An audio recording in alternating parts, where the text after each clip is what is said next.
Panty and Stocking is the best looking piece of shit I've ever seen. It's about these two angels trying to earn their way back into heaven by killing monsters. One of them is a repulsive, foul-mouthed gutter slut, and the other is Twilight Sparkle, and together they just kind of crap on each other, or something.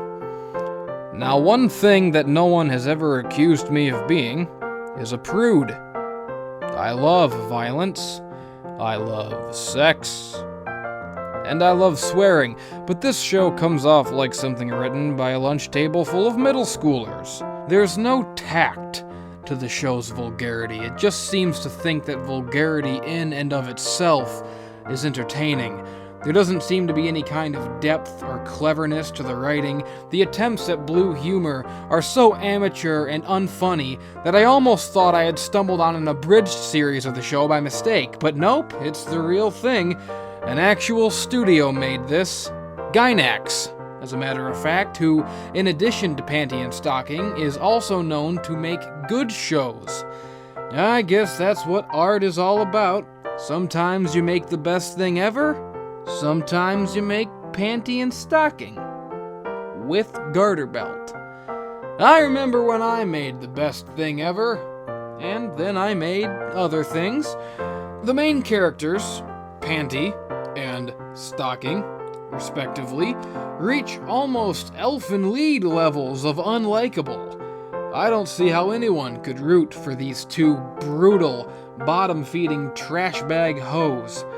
As I said, the show looks fantastic, and there's a certain high level of energy to it. The art style and the colors look like if the Powerpuff Girls and Teen Titans had a baby, and then Invader Zim puked all over it. In fact, this dog looks pretty familiar. All in all, the 2 episodes of Panty Stocking that I watched were more than enough to make me not want to watch anymore.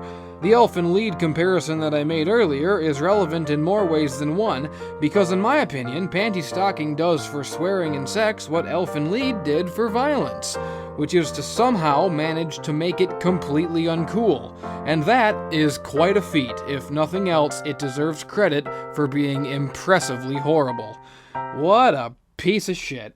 If you're watching this review right now and thinking to yourself, well, this isn't fair, if you only watched 2 episodes, you have to sit through the whole thing before you can form an opinion on it. Well, that's debatable, but I suppose it is at least a semi-rational point. After all, I wouldn't be happy if someone dumped on one of my favorite things when it was clear they didn't play past the second fucking reactor. But the thing to keep in mind is that I am in no way presuming to be an objective authority. I am simply a man doing what he can to find the real America. And if you still have a problem with it, well, I have a big old floppy old rock hard oiled up penis. You can put it in your mouth and suck on it forever. You see, I'm not above vulgarity. I just don't like stupid, edgy, pointless bullshit. If you enjoy shows that are high energy and fast-paced, with lots of quote-unquote adult humor and a unique look, then I guess you might like this. But if you have taste, then you probably won't. This show is poop.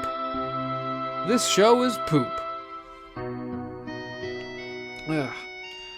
This was a shitty choice to be my first review. Does anyone even give a crap about this show?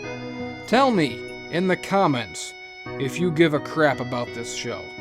Did I give it a fair shake? Should I give it another shake? Should I give my penis a shake? Is this show better enjoyed while fapping? I mean, is any show not?